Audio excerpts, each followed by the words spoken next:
আমরা বাংলাদেশের বাবা মারা কখনোই বাচ্চাদের সামনে তাদের প্রশংসা করি না। আমাদের কাছে মনে হয় প্রশংসা করলেই বাচ্চা প্রশ্রয় পেয়ে মাথায় উঠে যাবে বা বাচ্চা অহংকারী হয়ে যাবে। তাছাড়া আরেকটি কথাও আমাদের মাথায় কাজ করে, তা হলো নজর লাগার ব্যাপারটা। আগেকার মুরব্বীদের মুখে বলতে শোনা যেত, বাবা মার নজর সন্তানের উপর বেশি লাগে। প্রশংসা করলেই বাচ্চা অসুখে পড়বে। তাই আমরা সবসময় উল্টোটা করি, সারাক্ষণ ওদের দোষ খুঁজি, অন্য বাচ্চাদের সাথে তুলনা করি, যা তাদের মনে নেতিবাচক প্রভাব ফেলে। আমরা মা বাবারাই সন্তানের নেতিবাচক মানসিকতা তৈরির জন্য দায়ী। আমরা সেটা অবচেতন মনেই করে চলেছি। বাচ্চাদের প্রশংসা করতে গেলেই কোথায় যেন একটা বাধা সৃষ্টি হয়। আমরা নিজেরাও এইভাবেই বড় হয়েছি। আমাদের কোনো কাজের প্রশংসা করা হতো না।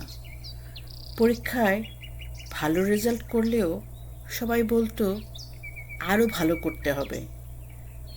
তবে আমাদের সময়ের পরিবেশ আর এখনকার পরিবেশ এক নয়। এখনকার বাচ্চারা অনেক বেশি সেন্সিটিভ, অনেক বেশি সেন্টিমেন্টাল। আর তাছাড়া আমাদের বাবা মারা কখনোই বাচ্চাদের সাথে বন্ধুসুলভ ছিল না। আমাদের কোনো সমস্যার কথাই আমরা আমাদের বাবা মার সাথে শেয়ার করতাম না। সেই পরিবেশও ছিল না। আমাদের কাছে ব্যাপারটা স্বাভাবিক ছিল যে বাবা মার সাথে কোনো সমস্যা বলা যাবে না, তাহলেই বকা খেতে হবে। তাই আমরা এই সংকুচিত মন মানসিকতা নিয়েই বড় হয়েছি। এই কারণেই আমরাও আমাদের ছেলেমেয়েদের সাথে সহজ হতে দ্বিধাবোধ করি, ধৈর্যহারা হয়ে যাই, যা আমাদের সাথে আমাদের বাবা মারাও করতেন। অনেক বাবা মা বাচ্চাদের সাথে রেগে কথা বলে। স্বাভাবিক কথাও তারা রেগে রেগে বলে। তাদের ধারণা, রেগে কথা বললেই বাচ্চারা অনেক ভয় পাবে এবং তাকে সম্মান করবে।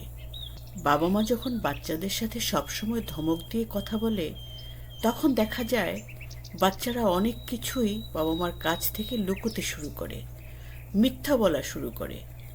তারা মনে করে বাবা মাকে জানালে সম্ভবত তারা আমাকে এক্ষুনি ধমক দেবে বা বকাঝকা করবে।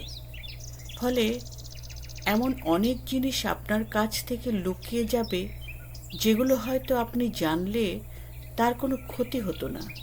ফলে সে জিনিসগুলো লুকোনোর কারণে নিজের অজান্তেই নিজের অনেক বড় ক্ষতি করে ফেলছে।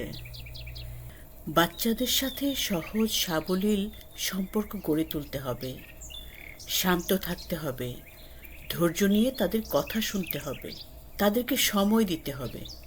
তা না হলে আমাদের কারণেই বাচ্চারা মানসিক অশান্তিতে ভুগবে এবং মানসিকভাবে আমাদের থেকে অনেক দূরে সরে যাবে।